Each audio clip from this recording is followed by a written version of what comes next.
Hi, I'm Martial Arts Master Bill Fitzpatrick, welcoming you to lesson number 8 of the Master Real Estate course. All right, before we make an offer, we're going to look at each individual property from 2 different vantage points. A physical evaluation of the property and an evaluation of the property on paper. The physical evaluation of the property will serve 2 purposes. First, it will help you determine the condition of the property you're buying so that you can plan and budget for both immediate repairs and long-term improvements. Secondly, the physical evaluation gives you a basis for negotiating, then renegotiating the renegotiation to arrive at your best possible acquisition buying price. Unless you are extremely confident, and I mean extremely confident, about your inspection and your contracting abilities, you should hire a specialized property investment firm to evaluate the physical condition of the property that you intend to buy. After all, you're investing tens of thousands, maybe hundreds of thousands of dollars in this property. There is a very important term, a very important established term in real estate called caveat emptor. Caveat emptor means buyer beware. Buyer beware means, hey baby, you buy it, you own it. So you must know before you buy what you're buying, because after the closing, later is too late. So this is no time to try and to save a few dollars. A property inspection by a professional firm is going to cost you between $200 and $500. Yeah, you got to dig the well before you need the water. You got to figure out what it is you're buying before you buy it. You're someone who is a networker. You're always networking and adding new contacts to your team. Now think about somebody like a Donald Trump. Donald Trump is not getting his $3,000 alligator shoes dirty and walking through dingy basements. No, Donald's the general. Donald is, he's sitting in the limo using his cell phone to give orders.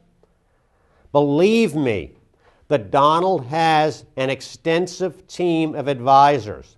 His mastermind alliance.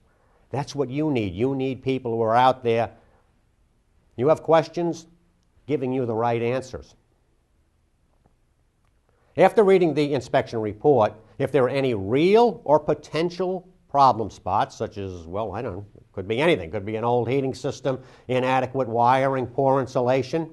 You use your network, your mastermind alliance, to call in a specialist. When you have your property report, I want you to make 4 different lists. The first list is for immediate repair expenses that you will incur immediately after the passing of papers. This is stuff you have to do. You see it, broken window, got to be fixed immediately. The second list covers work that will be done within 6 months. You say, I'm going to re-wallpaper, I'm going to paint, I'm going to do landscaping. The third list contains replacement cost estimates for the first 2 years of ownership. New roof, probably lasts a while, probably not going to last more than 2 years if you need a new roof. Wiring, within 2 years you want to maybe rewire the house. The fourth list covers the major improvements you plan to make at some point in the future, such as remodeling kitchens or baths, if you have to put a whole new roof on, the whole new roof, adding to the parking area, big projects. During the initial offering stage, just an estimate or an overview of these potential costs is adequate. After your offer is accepted, that is, that you have arrived at a price, but before you sign the purchase and sale agreement, offer, purchase and sale agreement, this is when you do your due diligence and you do your complete professional property inspection. And you make your 4 lists. And you know exactly what it's going to cost you for each of those lists. Now, the second method for evaluating a property is to compare income and expenses on the property. First, I want you to work out all of the figures on paper. Now, your super agent is somebody who can sit down and help you with this. Analyze all the figures in the least advantageous way to you. Figure out the highest prevailing financing rates. Be very conservative when you list down property expenses. If you're buying an income property, be sure to include a realistic, whatever it is, 5%, 6%, 7% vacancy allowance. Be sure to include the immediate repair figures from your 4 lists. The bottom line is what you're trying to do is to find the worst possible scenario for buying this property. The worst that could happen. You have the worst, and you're going to be ready for it. On the other end, you have the maximum amount of expense or the least amount of cash flow this property will generate. So you're going to know, here, this is the worst. This is the worst that could happen. Next, you're going to evaluate the property to your maximum advantage. Use the lowest feasible price as your selling price. Figure on the best possible financing available.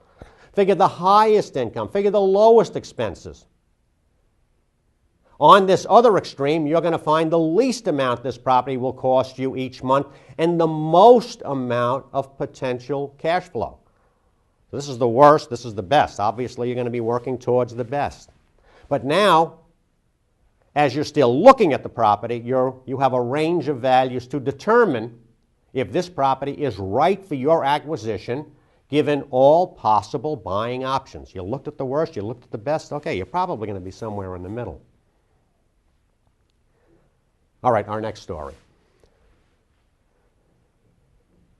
Arnold was a CPA. Arnold was a CPA with a very bad cocaine habit. But still, being a smart guy, Arnold knew that real estate was a great investment. After being laid off from his CPA job for chronic absenteeism, Arnold used most of his severance pay to buy a fixer-up property, a handyman special.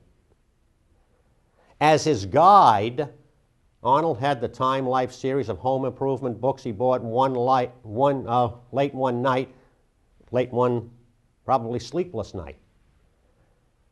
Arnold was actually pretty good at the first part of the project, the demolition. He actually completely tore out the kitchen and the 2 bathrooms. Now, unfortunately for Arnold, reconstruction was impossible since the kitchen and the bathrooms in his house did not look remotely like the kitchens and the baths in his Time Life remodeling books. Arnold called in professional help. He called in the plumbers and the carpenters. But none of their professional estimates came even close to the money that Arnold had left. As Arnold's problems mounted and mounted, Arnold's drug intake escalated. Well, 3 months into the project, Arnold's wife had thrown him out. In the end, Arnold was down to his last $2,000.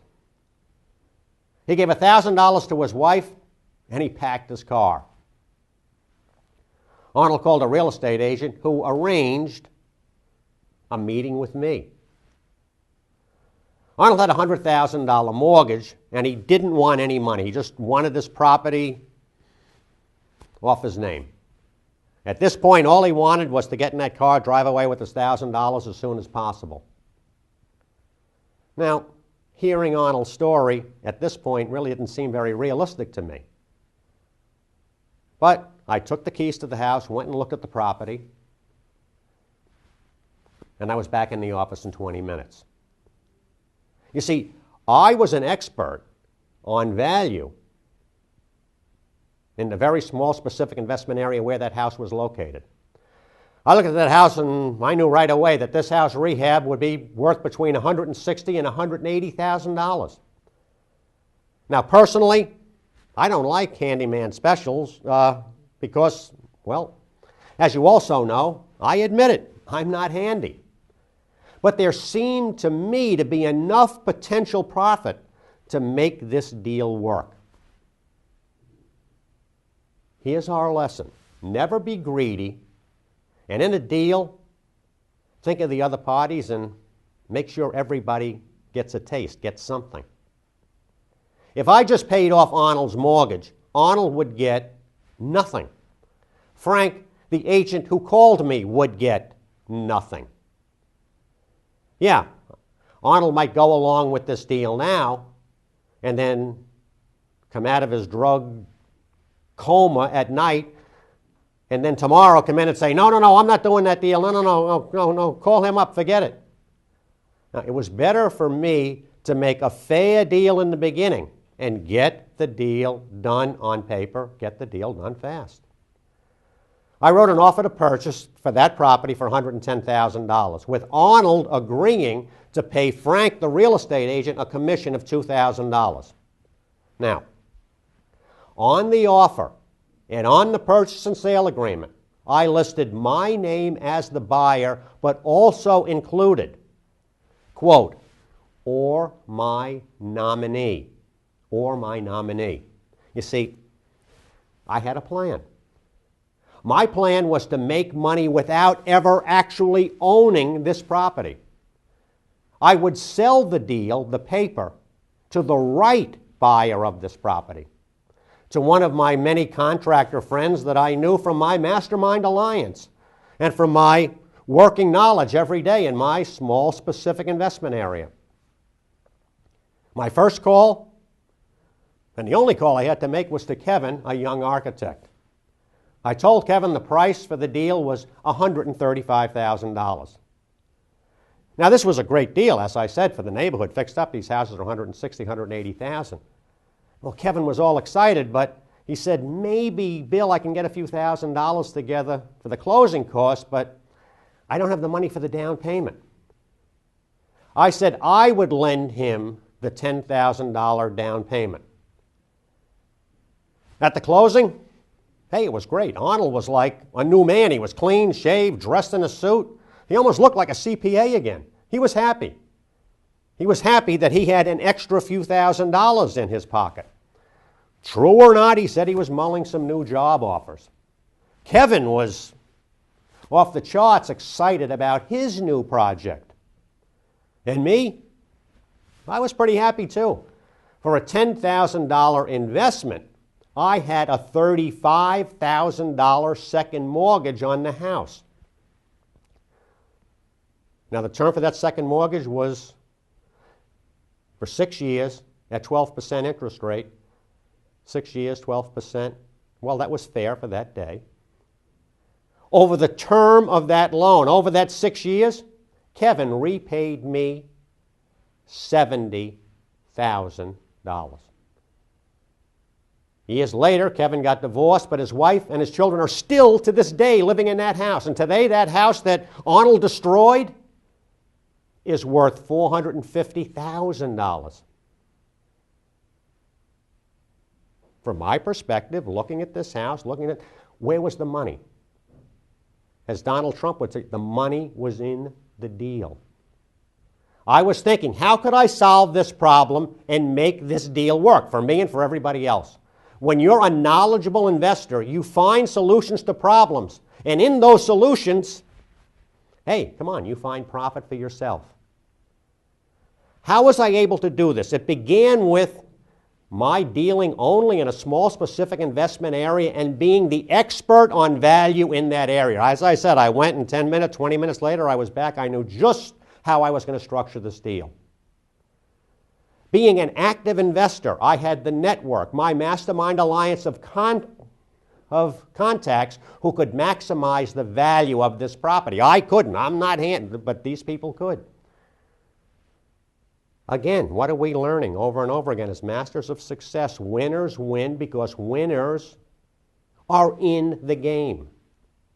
When you're in the game and you're out and you're looking at properties, you're talking to agents and you're doing all of this stuff, you know, good things start to happen for you. You make your own luck. That's what's going to happen for you. Go out there, do the work an hour a day. What am I asking, an hour a day to have a family dynasty of wealth? If you're not in the game, you're never going to win. Get in the game. Let's get in there. Let's do it.